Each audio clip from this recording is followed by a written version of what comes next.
Hi everybody and welcome to Extraordinary on Purpose.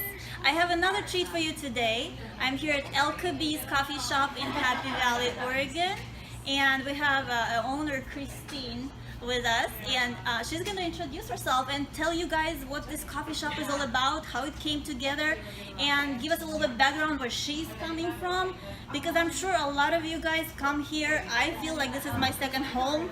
Every time I pass this shop by, I wonder if anybody here that I know is already sitting here and having coffee. So it's a really friendly place to be. A lot of meetings, a lot of negotiations going on here.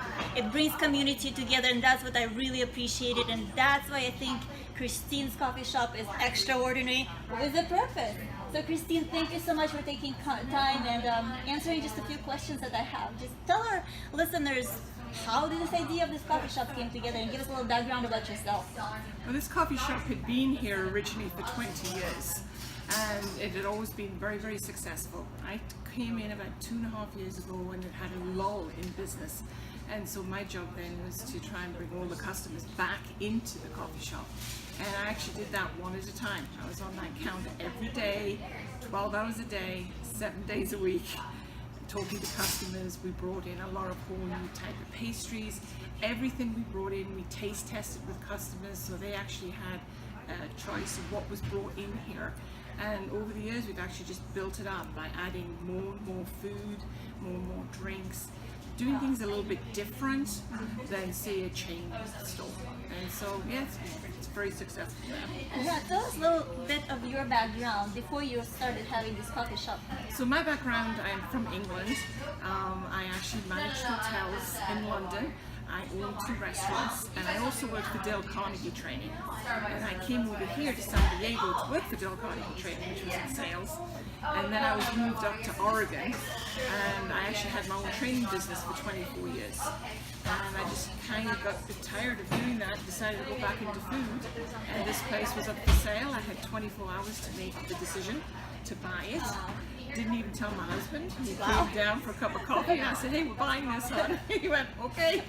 It's like a gut feeling you had, like I have to buy it. Yes, it just reminds me so much of being at home in Europe, and that's what we wanted, to have a place that everybody could come, they could feel comfortable, they'd have good food, good drinks, and be able to enjoy themselves. Yeah, feeling at home is that the feeling you get coming to this place. That's, I guess, what brings people here.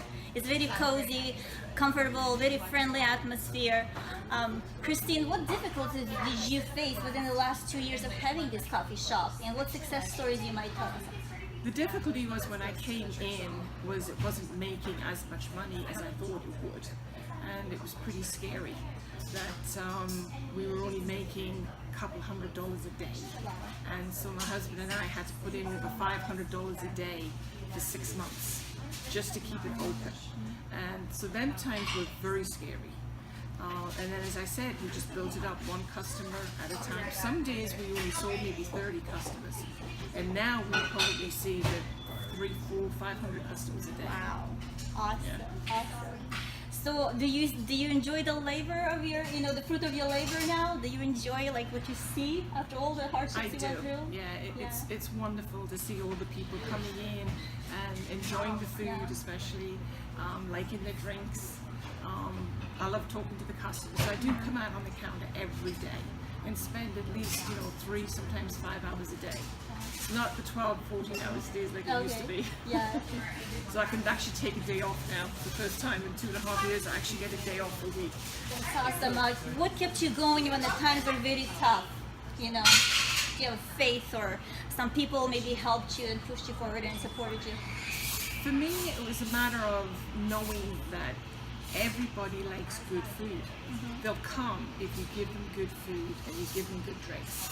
And so for me, it was just a matter of knowing that, hearing people were very supportive in the community. They would actually bring their friends. They said, they'd say, "You gotta go to Elka Bees," and they go, "No." They go, "No, you gotta go to Elka Bees now, it's different." And so it was just great every day seeing people coming in for the first time saying, "We'll be back." That's awesome. The community is really important. What brings us together is coffee for sure, and friendly service. The question I want to ask you, what is your definition of success? My definition of success may be different to other people's, but I think it should be different for everyone.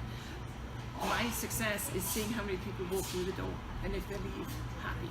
Yeah. And so for me, it's probably more the monetary gain. I can see, okay, what my takings are at the end of the day, see how many people coming in, and I know, okay, I've done a good day that day. That's awesome. I'm just more driven that way probably. Yeah. The result driven. You see people live as a happy face. I do, and then they tell me. Yeah. And you know, one of the things that being in a restaurant business also is, are the plates empty when they come back? If they have lots of food on the plate, you know you're not serving a good product. And so that's why we make sure we tested everything out before we tried it. And that's my measurement on a Saturday, is I'll come in, I'll take a look and see, and our plates are empty, so we know that that's a good product. That is awesome. Yeah. And before I let you go, what is your definition of a life well lived? I've been very fortunate. I mean, I came to London when I was 18. I managed a hotel. I was very fortunate. I traveled all over the world. And I think the life well lived is to be able to travel, see other cultures, be able to understand why other people do the things they do, even if it's a different culture from our own. And that to me, for me, and obviously being married, having a daughter, so having a good, wonderful family, being able to travel and be able to do something you love every day. And I can get out of bed in the morning and I can say, I'm looking forward to going into work today. And it's going to be a little bit different, but it's what I want to do. That is awesome. I just love that answer. I can relate to a lot of what you're saying, because some of my daughters travel and explore the world and see different cultures. So we're gonna finish right here, guys. I really appreciate you joining us, and I want to encourage, if you didn't ever stop by at Elka Bees at Happy Valley, Oregon, just stop by here and enjoy the food and service, and you'll never forget this experience.